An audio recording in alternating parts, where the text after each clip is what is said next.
Hello, everybody, and welcome to tonight's Shaken and Not Stirred, where tonight we will be covering the James Bond flick Diamonds Are Forever, and I am joined with my co-host, Adam. How's it going tonight? Good, buddy. How are you doing? Doing good. Ready to dive into this ridiculous classic. Before we get to that part, you see anything cool? I think I saw that you went to the movie theaters. I did. I went and I've been watching some different James Bond documentaries recently on YouTube as well because I've been getting in the whole spirit of that. Awesome. But I did go see Honey Don't. Oh, very cool. Which was interesting. Definitely. This is not Coen Brothers movie because there's only Ethan Coen on it, but him and his wife wrote this film. And it's pretty good. It's about an hour and a half long.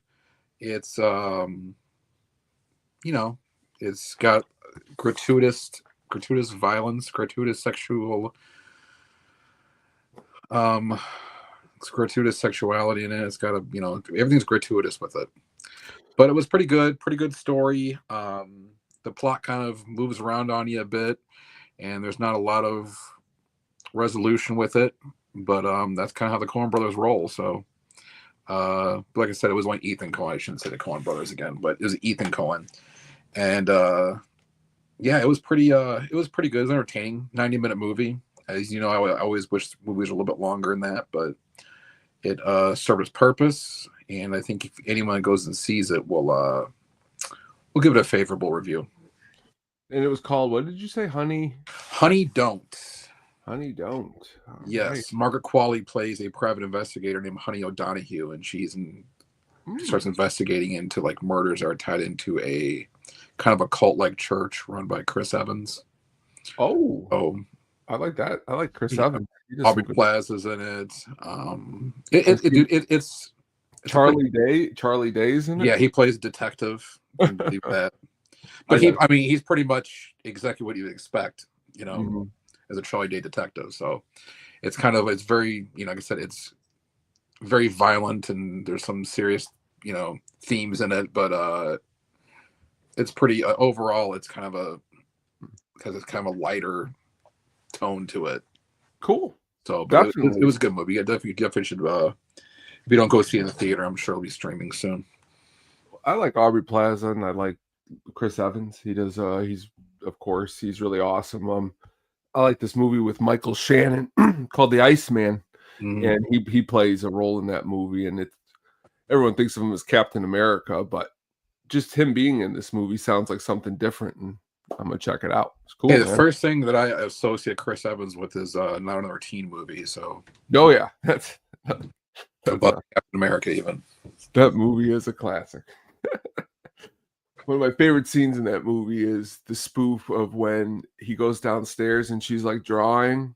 And it's just a stick figure, and he's like, "She has your eyes." But it's just literally a stick figure. All right. So, which brings us to you have a couple. We'll start with the lighter one of the two, the one that you said that you said you got two rants. Let's hear them. What movie? Okay, so I was thinking about some of this stuff. There's a bunch I can go off on because I don't know. When it comes to movies, I'm kind of a prick about things, but I know, but not that I know, but I'm kind of curious to hear it, to see if we're going to be on the same page, really.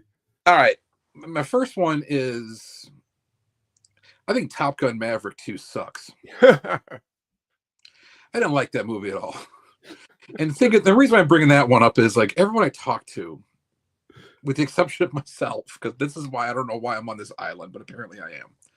But they all liked it and they thought it was great. And not only did they think it was good, I thought it was great. And I didn't see anything really besides like not even special effects. Like some of the stunts they did, and the practical effects and things like that were good in the movie. I'll give it that. The rest of it was just a bunch of just mumbo jumbo fluff to me. Like I was just watching, I'm like, oh my god, they're gonna rehash this shit again. It's like just scenes like when Goose's son, who somehow is in his 20s in the movie or whatever, but will really be my age on the timeline of real life. I didn't quite understand how that works, but he comes in, he's got the same sunglasses on, the same type of shirt on, starts playing the piano and shit like that. They had to stick that in there. They had to stick in, instead of playing volleyball on the beach, they played football on the beach or whatever. And then just the ridiculousness of they find themselves in enemy territory, which they don't really identify who the enemy is, but they don't really say the enemy is in the first one either, because I guess you don't want to start anything weird, or I don't know why they did it. Anyway, that's beside the point. They end up flying together in an F-14 Tomcat because the enemy still has Tomcats just hanging around, the base or whatever. And and of course he's in his position, and what's his name? Rooster is in Goose's position behind him and all that. He's his co-pilot. It's like, dude, get the fuck out of here. And I don't know. This story, the love story, was kind of meh. Nothing wrong with Jennifer Connelly, or nothing against her or anything like that. But it was just kind of always bringing back him an ex-flame, and I don't know. It just seemed like Tom Cruise was kind of a loner in this movie, and there wasn't much going on around him in the scenes, and I don't know. It's just. Well, it just wasn't very good. And they put a bunch of stuff to please old fans of Top Gun, which if that's what you're into, that's what you're into. That's fine. That's entertainment. But it wasn't a good movie. Let me ask you a question real quick. Let's start here. Would you say the original was great? I mean, that's a huge word. Great. No, Casablanca's great. Is Top Gun great, or is it a fun, pretty much how you described Top Gun is a very prototypical 80s action film. Yeah. So which is along the lines of it was different, but it's kind of what you expect out of movies like Predator, Rambo, things like that, where it's a lot of testosterone flying around. No pun intended. And it was a very good movie to recruit people to go into the Navy and the Air Force, want to fly and stuff. Apparently, it was, I don't know. I guess recruiting numbers jumped up after that film came out, but it wasn't a great movie, but it's a classic movie for what it was, because there wasn't really a movie like that I can recall that came out before it. And so now we put ourselves into today where we're in nostalgia hell, I'll call it, and that's part of it. And that's it. And people just want a bone thrown towards them, which is odd. That again, I mean, I would bet, and I don't have the numbers in front of me, I could pull them up in a second, but I mean, that Top Gun movie did really, really well. Probably better than a lot of the Mission Impossible movies that are actually better than Top Gun too. You know what I mean? But and a lot of it is because the name, the name, but the time in between, and just the curiosity of, okay, what are they going to bring back? But that's the thing they played off of. What are we going to bring back?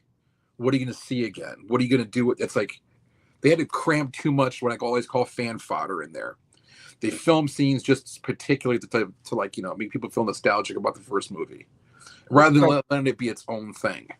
Well, and that too is I don't believe this to be true. If in 1975 Val Kilmer was dealing with that in his personal life, I don't believe they would just film this scene to pull at your heartstrings. But everybody is familiar with Val Kilmer, and I love Val Kilmer. He's one of my favorites, but how do I say it? That's not the character from the original movie, and it kind of I don't know.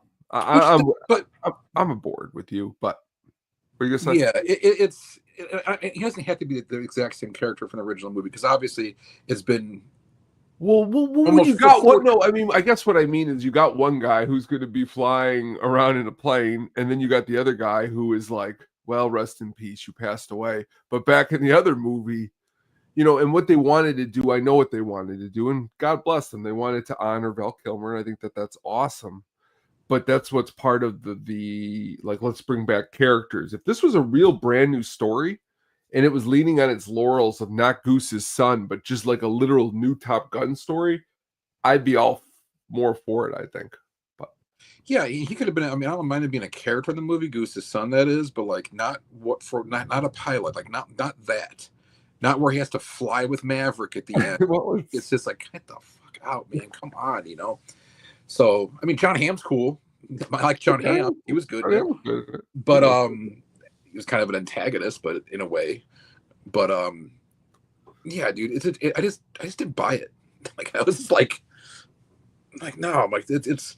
I wasn't that excited to see it in the first place because I was kind of afraid that was going to happen, and it kind of did. It kind of just, But like I said, it was cool. Like the stunts were cool, and I respect all that. But like, just no, man, we didn't need that. It's one of those other ones we didn't need. And if you're going to do it, just make a new film and have it stand on kind of on its own without all the other, crap that from the first movie you had to cram into this one, so people like, oh, I remember that. These things feel nostalgic about it. You're great because I don't know. You don't sound like this, but like you could go off and sound like Kathy Bates in Misery when she's talking about like I used to go to the pictures. And they always would play the picture shows, and she'd go off on this rant, and James Caan's just kind of like looking at her. But you're right, that stuff is a lot redundant. I think it's not fresh. I'm excited for your second pick. What's your other one? If the first one was Top Gun, this one I may have to hire. I think I know what you're going to say. I might not know what you're going to say. Let's see. Okay. Die Hard is not a Christmas movie. Let everyone absorb that for a second. I agree. It is not a Christmas movie. To make an argument that is a Christmas movie, you would have to say Lethal Weapon's a Christmas movie. You would also have to say A League of Their Own is a World War II movie.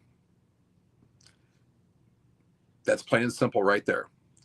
To be a Christmas movie, Christmas itself needs to be a primary pusher of the plot of the story. It has to be essential. So if you take that away from that film, you can make that film in any season, any holiday, whatever you want to do. That film will still be exactly the same. You'll have different props. You'll have different, instead of him having say you made it at Easter, instead of him having the little Santa thing coming down there that says ho, ho, ho in his chest, you can have like an Easter bunny if you want to. It doesn't make a difference. It just so happened that's what it was. So a movie like A Christmas Story, the word's in it. It's about Christmas. You can't make the movie without Christmas. Elf, Christmas. National Lampoon's Christmas Vacation, Christmas. It is about Christmas. That is the main driver of the plot of the story, is Christmas itself. Do you think this is something like within the last 20 years that's been created? Because I grew up in a house where my dad loved Die Hard, and if you would have thought it was a Christmas movie, boy, we would have played it at Christmas. But he never said it was a Christmas movie because it isn't a Christmas movie. You know what I mean? Well, it's played at Christmas now because it's become a Christmas tradition, which is a different story. Yeah, but that's what I mean is this tradition something that's been created? It wasn't created when we were in high school. I'll tell you that much. It wasn't around. I never heard about this until the internet started talking about it. Maybe because with the advent of social media in the last 20 years or whatever, like it's you have more people coming together about it, or someone can go off on a tangent like I am right now, saying it's a Christmas movie, and that picks up traction. And then for years, it kind of just builds. Most of the people I know say it's a Christmas movie. Really? Whether interesting. And the thing is about this is everyone's so adamant about saying it is. They don't like it's like these are hills you will die on type thing. Now, do these people like this movie a lot? Yes. And I like the movie. Don't get me wrong. No, but my point is it's kind of a little bit, it's kind of like the second place trophy. You don't really want to watch a Christmas movie. So what you're going to do is start saying that Die Hard is a Christmas movie, and it's a cool movie. I mean, it's better than a lot of Christmas movies. I'm not going to lie, but it's just not a traditional Christmas movie. It's cool that they made it kind of a Christmas movie. Yeah, but I said it's cool that you put that in there, but like I said, Lethal Weapon's a Christmas movie then. Well, right? Well, yeah. In its own way, yeah. American Psycho, it's Christmas time at a point. Is that a Christmas movie? Well, Rambo too, isn't it? First Blood? That's what I'm saying. So, but I get like so more on the internet. You could start this. This could be your thing. I said, I might die for this one. Like, I'm telling you, people are very passionate about this. And I mean, I don't get why like it's such a big deal. I mean, they have like, the advent calendar now of like of you've seen that with Yeah, I have, sadly. yeah, with Alan Rickman, like fall, he doesn't, all the way down to the That's pretty funny. that is funny, and that's fine. Like you can have stuff like that, but don't refer to it as a Christmas film. No, Like no. It's a Wonderful Life is and I don't like It's a Wonderful Life. That might get me in trouble too. Who knows? But that's to me not a Christmas, not a Christmas. It's not a good movie, but it's a Christmas movie. Oh, well, There are movies, that need Christmas to drive the story, to drive the plot, and it's essential to it. It is not essential to Die Hard. You can make that about the damn 4th of July if you want to. It doesn't make a difference. You can make the same movie. You change a few lines, a few props, bada bing, bada boom, done. Why do you think, to kind of start segueing into our topic, why do you think there wasn't a Christmas James Bond movie? I mean, it's perfect. They could have made one for the season. I'm just I kidding. don't know No, if there there's was any. I don't know if there's any holidays involved. Were there any holidays in James Bond movies? I'm trying to think now. You would know. They had some like festivals and stuff. That's Like true. They did. like in Rio and Mhm. in what was it, Spectre, at the beginning of Spectre. There's some different things like that he went, but I don't know if there's any actual holidays. Interesting. There could be. I may be wrong. I don't know. There's a lot of movies, but like, I really don't think there were. Well, we have made our way to Diamonds Are Forever, where I know you're going to have some more great things. I know you got some classics to say about this. 1971. Crazy. We've made our way we're into the 70s here with Sean Connery. He is back for the 7th film in the James Bond series, directed by Guy Hamilton. Why don't you give us a little backdrop into the beginning of this movie? Well, Honor Managed Secret Service according to the studio, it was a disaster. And if you saw its gross, it grossed about 22 million and change. And it just didn't perform like they wanted it to. And a lot of it we know is because of Connery not being there. So the studio, which was United Artists, who was doing the James Bond movies at that time, they kind of like put pressure, I think, on Albert Broccoli and Harry Saltzman to be like, hey, you know what? Let's bring Connery back. Let's do whatever the hell we need to bring him back. A lot of haggling with Connery was money, so they gave him 1.25 million, which was an unheard of sum at the time, to come back and reprise this role. And not only did they bring him back, but they basically brought back everybody who worked on Goldfinger, like, because that was the most popular one. So like they brought Guy Hamilton back, like you just mentioned, who directed that film. Richard Maybaum, who wrote Goldfinger. And they brought back Ken Adam, who is, I've mentioned him before, for production design. He was not on a Managed Secret Service, but he came back for this one because they definitely wanted him back. And they really tried to bring back like I said, kind of not quite as guilty as Top Gun, I guess, but like its own story, but like the nostalgia, and say, okay, well, we got Connery back, we have these guys back, we're gonna have more of a. But this time they had a little more fun with it. It was pretty much a complete 180 from what her Managed Secret Service was. You couldn't get any further away from what that movie was than this one. And then you're laughing because I know you agree with that. I do. The polar opposite. So, and it worked. I mean, it did. It made about the 44 million, I want to say it grossed. I could look it up real quick, but so it did about 43 million. It did about double what Honor Managed Secret Service did, just about roundabout. So it worked, and it kept the Bond franchise alive. However ridiculous I think this movie may be, I think it's ridiculous, but it's fun ridiculous. I have a good time watching it. It kept the Bond franchise alive and going into the Roger Moore years. So you have them, I guess, the studio to thank for kind of making that happen. The story itself is the plot's kind of a little more complicated than the other ones, to follow. It kind of breaks off in different directions, but it's a fun movie. It's not as good as movie probably, or as I should say, well, the plot's a little more convoluted, but like I still think it's better than You Only Live Twice. It's a better watch than You Only Live Twice. So I don't think it's better than On Her Majesty's Secret Service. The On Her Majesty's Secret Service was a better film, but this one was just. This is an easy one to sit down and spend 2 hours watching. You're gonna have a good time. Yeah, I mean, honestly, I think this is because it's like yourself. I mean, and until I met you, I hadn't really ever watched the Roger Moore ones.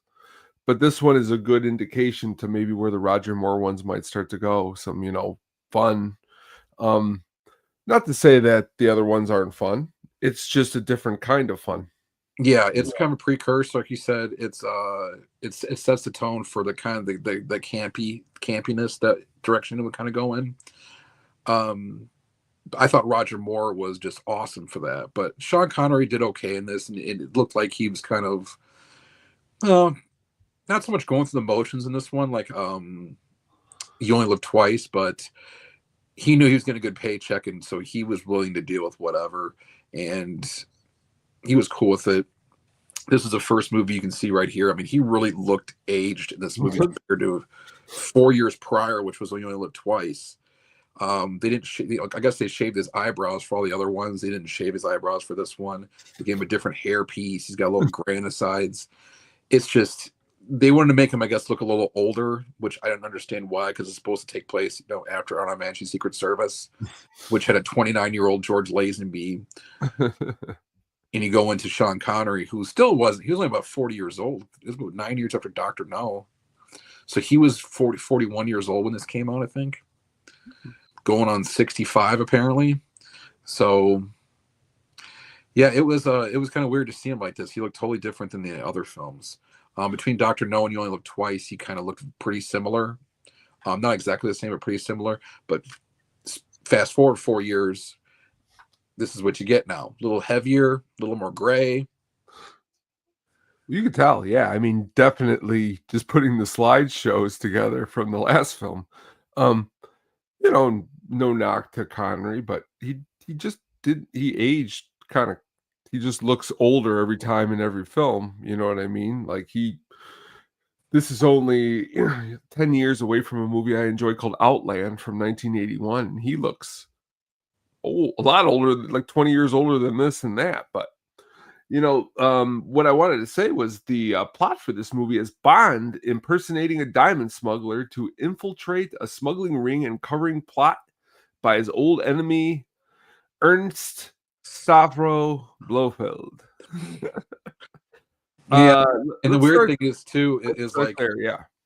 So at the beginning of the movie, so go back to the end of the last movie. His wife is shot in the head, dies in his arms. Spoiler, sorry if you haven't seen it. That's whatever. But so at the beginning of this movie, you see him throw a guy through a wall in a Japanese house, and then you see he's trying to find Blofeld. He's like, where is he? Where's Ernst? It looks like he's on a revenge tour, which is what you would think would happen. Yeah. After his wife gets murdered, then you figure out they never mention her in the movie. There's never a mention of his wife dying. There's never a mention of Blofeld killing any. There's never a mention of anything that happened on Her Majesty's Secret Service. It's like it never happened. So he could be going after Blofeld because he's just going after Blofeld from You Only Live Twice, for all we know. He escaped the volcano lair, and now he's trying to find him. And he's trying to infiltrate, because there's a diamond smuggling ring going on that he doesn't know has anything to do with Blofeld at this point. So he thinks he's killed Blofeld at the beginning of this film because there is an interaction with them and they get into it, and he thinks he's killed him. And then the whole diamond smuggling plot starts, emerging, but he doesn't know Blofeld's involved until later on. And it's just weird because, like I said, after what they did in the last movie and the risk they took with that to make him look vulnerable and kill his wife and all that stuff, that they just like, no, you know what? Scratch that. we're going to go in this direction now and pretend like it never happened. Now, it does get referenced in 3 other Bond films later on. It gets referenced once in Spy Who Loved Me. It gets referenced in the beginning of For Your Eyes Only. And it's also mentioned in License to Kill at one point. Ooh. So it is mentioned later on. It is part of the canon. But the movie immediately following when it happened never even mentions it. So it's just strange that they did that. They could have mentioned it, or he could have, but I don't know.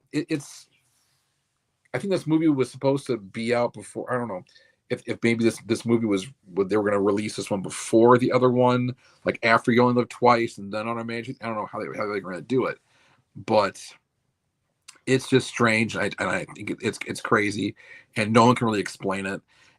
But that goes along with this film. There's a lot of plot holes in this film that don't make any sense at all either. So you have to take it for what it is and just kind of enjoy the ride, which I did. Yeah, I mean that's honestly, I this one was fun. You know what I mean? Like you said, not the best, but it's a lot of fun. Let's talk about some of our new actors who are joining the film. Let's start with the new Bond girls. So the one you see right here in the frame is Jill St. John. She was the main Bond girl in this film, Tiffany Case. And her character, he meets her when he's impersonating the smuggler Peter Franks. And she's his contact. And she ends up, basically being his sidekick the rest of the movie for the most part. But what kind of sucked about this was that they kind of did her a disservice. Like, they didn't really write her character very well. At the beginning, she's very no nonsense for the first like half hour that she's in the film, and then after that, it's almost like she is a bumbling damsel in distress for comic relief and things like that. But she was the main Bond girl, and Lana Wood, who is Natalie Wood's sister, who plays Plenty O'Toole. She is not in the movie very long, but she is a Bond girl. But her voice is actually dubbed in this movie as well, unfortunately for her. But she didn't have a huge part, and it's okay. She wasn't really a very good actress anyway, and the script was kind of weak with her, and so. But those are your Bond girls right there. You had the two, I guess, girls you can consider. I don't know what you consider them. They were guarding Willard White in that one house towards the end, Bambi and Thumper. You had those two girls. You can consider them Bond girls too. But that's pretty much it. Then here you have two of my favorite henchmen in the Bond series, Mr. Wint and Mr. Kidd. Mr. Kidd's there on the left. He's played by a jazz musician, Putter Smith, who never acted before this, really. And then on the right, you have Mr. Wint, who is played by Bruce Glover, and he is actually Crispin Glover's father. Legend. Yes. So, and you can see there's a lot of Crispin Glover, or you can see there's a lot of Bruce Glover and Crispin Glover, if you've watched a lot of their movies. But so those are the main ones. You still had Bernard Lee as M, Lois Maxwell as Moneypenny come back. You had Desmond Llewellyn as Q, and Felix Leiter's back in this film, the CIA agent, and he's played by Norman Burton. Kind of a forgettable Leiter, but kind of served his purpose for this. Charles Gray there is Ernst Stavro Blofeld, who suddenly has hair. And and they were thinking at the beginning of the movie, I was like, well, he's trying to make like basically like not clones, I guess, but like people that are, doubles for him. He's trying to create them through plastic surgery. But like, how did he still get hair? How did he he must have had some sort of thing done, because he doesn't look anything like Donald Pleasance or Telly Savalas. He's no longer bald. He no longer has it's an odd casting. And he was in You Only Live Twice, but he played Henderson, who was an ally of Bond, and briefly. But then they brought him back for this. I think it was kind of a miscast for Blofeld. You could have had almost anybody else play.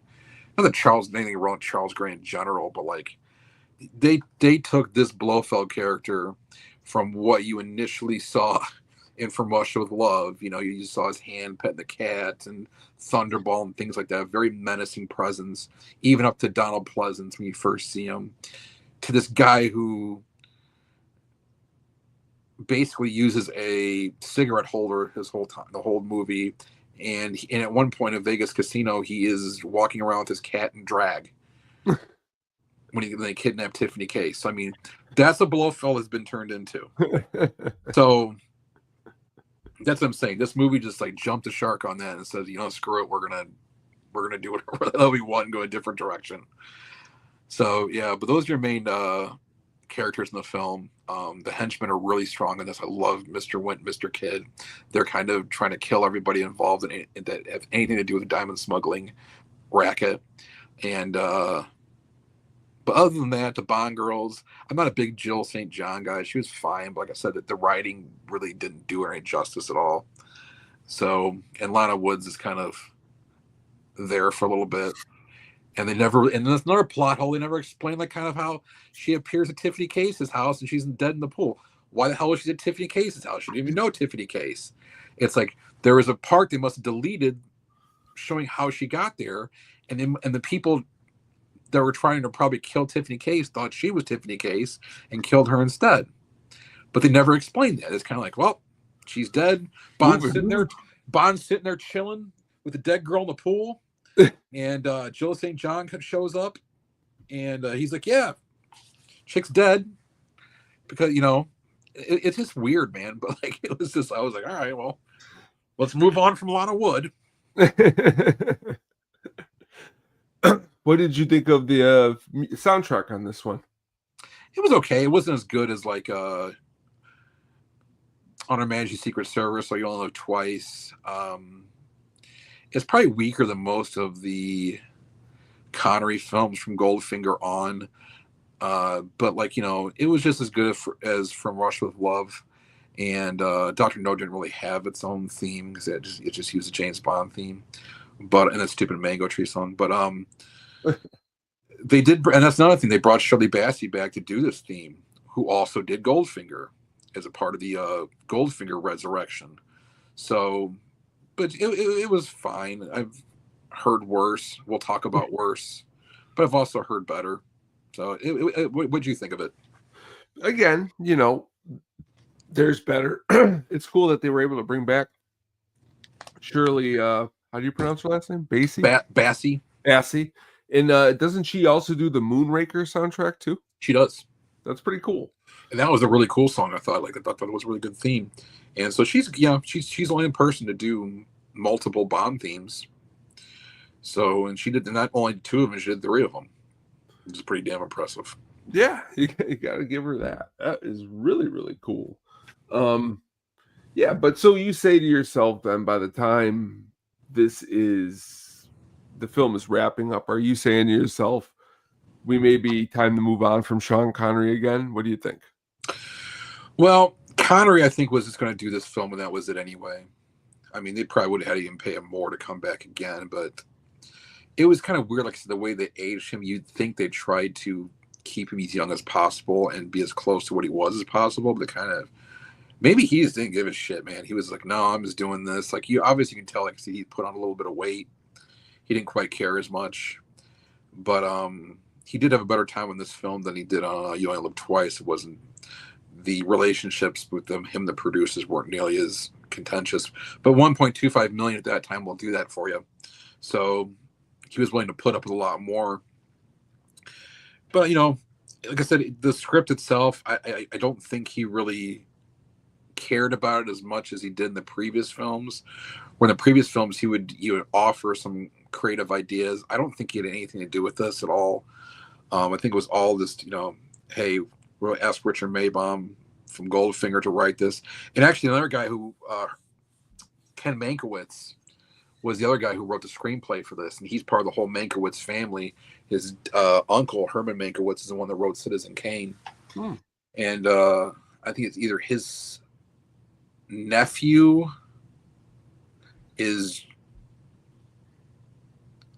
Joe Mankiewicz from TCM. I think his nephew's the one from TCM. But like, yeah, the whole Mankiewicz family's always has been in Hollywood for quite a while. But he was the one who this is the first screenplay he was on. He did two more. He was on two more films. I think he did Live and Let Die and Man with the Golden Gun as well before they either moved on from or he called it quits or whatever. But those two guys kind of put together the screenplay for this. So I don't know if you can really put this on them or you can put it on the editing, you can put it on whatever. Because I'm not sure. I mean, there were some scenes that were deleted, but like I'm not sure how much that affected the story itself, how it was written.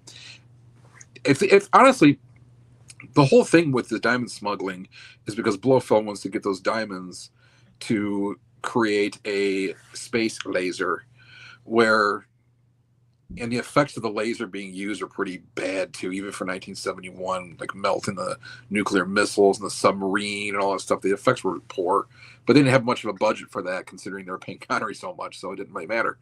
But I don't know why, like he went through this whole smuggling thing to get these diamonds. Like Blofeld couldn't have found another way just to get diamonds. You know, it's that's what I'm saying. It's like if they would have kept with just the diamond smuggling, like that whole story, that might have been okay. And it comes to a head somehow in the end, instead of what they're really for. But like since you have Blofeld as a villain, you have to have something big. You can't just have him as a diamond smuggler, especially after, you know, killing Bond's wife, after trying to like do what, you know, all the stuff he did in the previous movies. Of course, he had to have a space laser and hold the world ransom and do whatever Spectre does. So they couldn't just have a diamond smuggling operation, which would have really kind of been a cool plot that is stuck with that instead of deviating off, you know, off the rails at the end. Well, famous film critic Gene Siskel of the Chicago Tribune wrote, "A disjointed script competes with, of all things, a lack of action for responsibility for this failure." He called it a failure. "The women are unappealing even to Bond, judging from his lack of ardor, and the villains are hardly threatening." That's what he thought. Well, see, I think Mr. Kidd and Mr. Wint were pretty menacing in their own way. Yeah. And I'll tell you what, like for 1971, like, you know, they made them blatantly gay on screen by holding hands and stuff. But that's the only thing that anybody mentioned from it. But it's also kind of weird how like the music, when it's to hold the hands, the music like changed too, just to make everyone notice, hey, they're holding hands. But that was what they did, man. I mean, they were just flat out murderers. And they're very they never really raised their voice. It was very monotone throughout. Their demeanors never really changed. It was like I said, so I thought that was pretty menacing of, you know, Yeah. They were pretty menacing. And I thought the fight on the elevator with the real Peter Franks that Bond had was a pretty good fight. So you know, they had a car chase in Vegas. You had a stupid ass moon rover chase. But like the fight with like Bambi and Thumper, and then, you know, the stuff in them, the action wasn't that bad. I've seen worse, but it wasn't great. But I thought, like I said, the henchmen I thought were the best villains in this whole movie. Way better than, more intriguing and more compelling than Blofeld. Well, you got any trivia from the film? So the first thing I got is that Jill St. John, she was actually the first American Bond girl in the franchise, which I never really even thought about up until that point. Because I mean, there's a lot of Bond girls, obviously. I shouldn't even say there's Bond girls since then that have been American, but most of them, I think the vast majority of them are foreign, and not just British, all sorts of different, you know, nationalities and such. So I thought that was interesting to see that she was the first one. It took 7 movies to have an American Bond girl. One of the deleted scenes, I was talking about deleted scenes a little bit ago. Sammy Davis Jr. had a scene when they were in Vegas, and they ended up cutting that. I don't know if it's for time purposes or it just didn't work with the continuity of the story or whatever it was. But they cut that out. Willard White, the character, was inspired by Howard Hughes, and that's kind of why they made him act like he's some eccentric that's always, you know, held up in his hotel and never comes out and stuff like that. And he's played by Jimmy Dean, who was a country music artist and was made even more famous by when he got into the breakfast sausage business. and he always did the commercials for Jimmy Dean sausages, which he still does. I think they still use his voice for those commercials. But he was actually, and he wasn't really much of a trained actor either. You can kind of tell he was kind of like, I mean, everyone was kind of camping the film, but he was really kind of a little over the top of stuff. So, but that was pretty cool that they kind of based it off of Howard Hughes. The hotel that was under construction at the end of the street, like when they're during the car chase, was is now Old Las Vegas. And I'm not really privy to all the hotels. That's more of a thing. My brother knows all that stuff. If I ever have a question about what's going on in Vegas or what's built there, what's there now, I ask him and he can tell me whatever. But it was, Old Las Vegas. And it was a hotel used in Back to the Future 2 as Biff's place. Oh, that's cool. Yeah, so I thought that was pretty neat. Not at the beginning, I'm sorry. The point where they threw Lana Wood, Plenty O'Toole, out the window of the hotel into the pool. And the guy said, I didn't know there was a pool down there. There's Plenty O'Toole. And the guy who was talking to him was Mark Lawrence, and he was also in the beginning of The Man with the Golden Gun. He was the guy that Scaramanga killed in the first part of that movie. So they brought him back. Norman Burton, who was Felix Leiter in this film I mentioned a little while ago, he was also the first ape that Charlton Heston saw in the Planet of the Apes movie. Oh. He didn't know that, obviously, because he's behind that. No. And the most interesting thing, I think, so there's a weird connection here with Lana Wood and Jill St. John. So I knew. Here we go. Okay. Well, that's part of it. What do you think I'm going to go to? But okay. So Natalie Wood, who was Lana Wood's sister, she appeared in a movie called Meteor with Sean Connery. Okay.